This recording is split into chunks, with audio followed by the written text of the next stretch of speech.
National Consumer Protection Week occurs every year. This year it'll be occurring from March 5th to March 11th.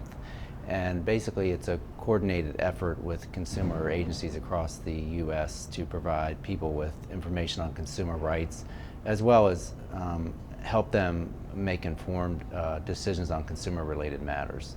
We will have a representative from our Consumer Affairs branch available Tuesday through Friday of that week outside of Suite 127 in the Government Center, providing advice to consumers on consumer-related issues.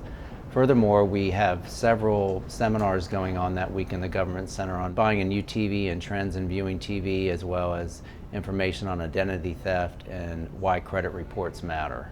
The most important thing is for you to learn to be aware of your consumer rights and provide yourself with as much consumer education as you can so that you don't get caught in a particular fraud or a particular scheme. Just make yourself very aware of what rights that you have that will protect you to avoid being a victim. The best way to find out about our schedule, we have it listed on our website regarding National Consumer Protection Week, and the website is www.fairfaxcounty.gov and /consumer, or you can contact our office at 703-222-8435.